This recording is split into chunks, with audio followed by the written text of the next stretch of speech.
Hello everyone, cooking with కన్యా ఛానల్కి స్వాగతం సుస్వాగతం.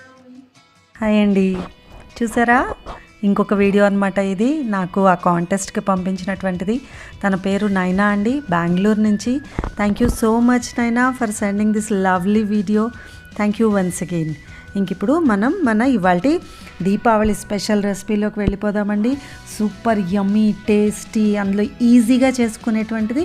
ఒక 20 మినిట్స్లో చేసేసుకోవచ్చు. మనం ఇంట్లో కూడా కరెక్ట్గా ఫాలో అవ్వండి, చాలా బాగా వస్తుంది. ఇంకెందుకు ఆలస్యం, రెసిపీలోకి వెళ్ళిపోదాం. మరి ముందుగా ఒక బాండీ తీసుకుని ఆ బాండీలో ఇది నేను 2 కప్స్ మిల్క్ పౌడర్ తీసుకున్నానండి. మిల్క్ పౌడర్ తీసుకోండి, వైటనర్ కాదండి, డైరీ వైటనర్ కాదు.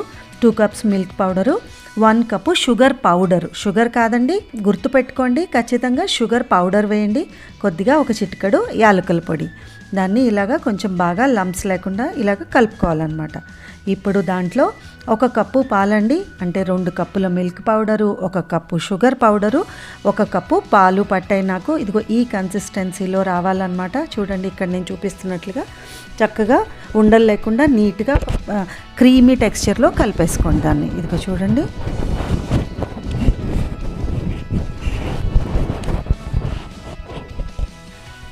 ఇలా బాగా మొత్తం క్లియర్గా కలిపేసుకున్నాక ఇప్పుడు దీన్ని పొయ్యి మీద పెట్టుకుని ఒక 1 స్పూన్ అండి, 1 టీ స్పూన్ నెయ్యి ఉంటుంది ఇది, అది వేసుకుని బాగా కలుపుకుంటూ ఉడికించుకోవాలన్నమాట. దగ్గర పడేలాగా ఉడికించుకోవాలి.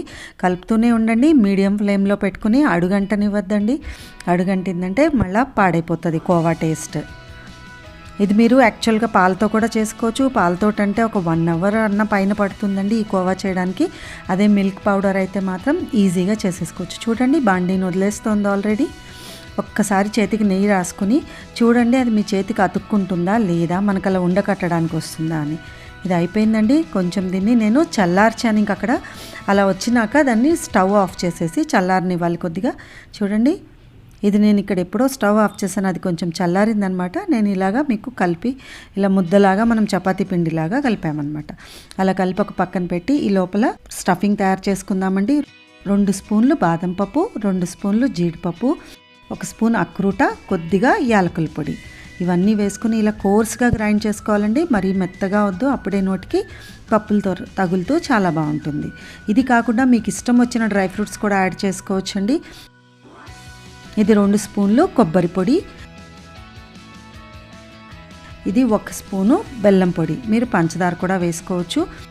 కొద్దిగా కుంకుమ పువ్వు, నేను దాన్ని పాలల్లో నానబెట్టి వేడి పాలల్లో వేశాను. జస్ట్ ఒక ఫ్లేవర్ కోసం, మీ ఆప్షన్ అండి, ఉంటే వేసుకోండి లేకపోతే లేదు. మనం చేసినటువంటి ఆ కోవా కూడా కొద్దిగా వేసి కలుపుతున్నాను అనమాట. అంటే బైండింగ్ కోసము మనం ఆ కోవా అదంతా వేసామండి. మీరు ఆ కొబ్బరి పొడి, నా దగ్గర అది డెసికేటెడ్ ఉంది, వేశాను.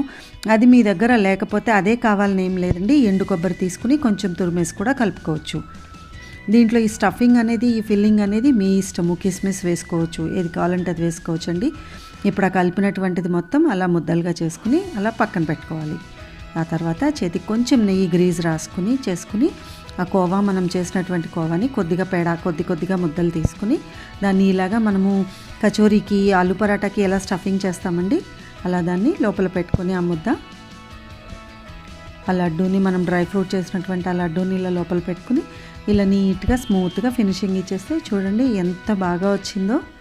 అంతేనండి, ఎంతో ఈజీగా మన కోవా కజ్జికాయలు రెడీ అయిపోయినాయి అనమాట. కోవా బాల్స్ మీ ఇష్టం, లోపల బెల్లము, కొబ్బరి ఇది అది పెట్టుకోవచ్చు, లేదా మీ ఇష్టమైనటువంటి ఇంకేదైనా స్టఫింగ్ పెట్టుకోవచ్చండి. ఈ దీపావళికి పండగ స్పెషల్గా ఇది ట్రై చేయండి, చాలా ఫాస్ట్గా చేసుకోవచ్చు. ప్లస్ ఒక రిచ్ స్వీట్ లాగా ఉంటుంది. ఇదిగో నాకు కొంచెం కోవా మిగిలితే దాన్ని అలా పేడలాగా చేశానండి.